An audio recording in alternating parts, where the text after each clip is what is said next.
What are the differences between bouldering, top roping, and lead climbing? So bouldering is climbing with no rope. It's shoes and hopefully a chalk bag so you can chalk up your hands, and you're just doing individual climbing movements. A lot of people like bouldering because they say it's the purest form of climbing, in the sense that there's no equipment, all you're doing is just climbing, right? You don't need to worry about a rope or a partner or anything else. It's just you and the rock and you just climb. I should have finished that. I finished like just holding on. Do it before she runs out of battery. Yeah. Preston's on. Looking for a sign to show me that I'm right. You got this, Asher. Cue to break the fall when my back's against the wall.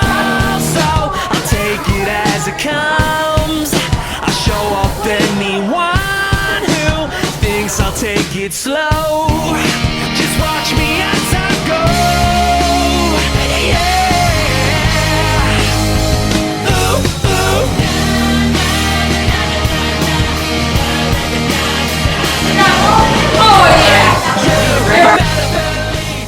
The first rule of bouldering is you never boulder higher than you want to fall.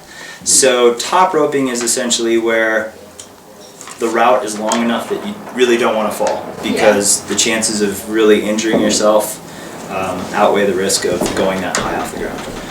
So in top roping, you need a partner because they're going to be your belayer, and they have a rope. And the rope goes up to an anchor point, and it goes through the anchor point and comes back down.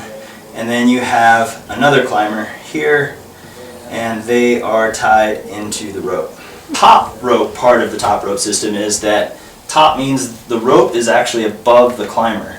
So as your climber climbs up, the rope is always above them. That way, if they fall, they may kind of swing, but they're not actually going to go all the way back down and hit the ground. So they just have this system in place above them, and their belayer takes up the rope. As they climb higher, the belayer pulls in the rope and keeps the system tight. In lead climbing, which is probably the most demanding aspect of climbing, the rope is obviously not above the lead climber. The lead climber is above the rope. So what they do is there'll be protection, there'll be some sort of anchor here in the rock that they can clip the rope to. But the deal with lead climbing and why it's more challenging is because the system gets more complicated. So when you're lead climbing, you're really dealing with managing a technical system, safety system, the rope, and your own climbing ability and all the things you know about not getting pumped and resting and all that other stuff. So that's why it gets so complicated.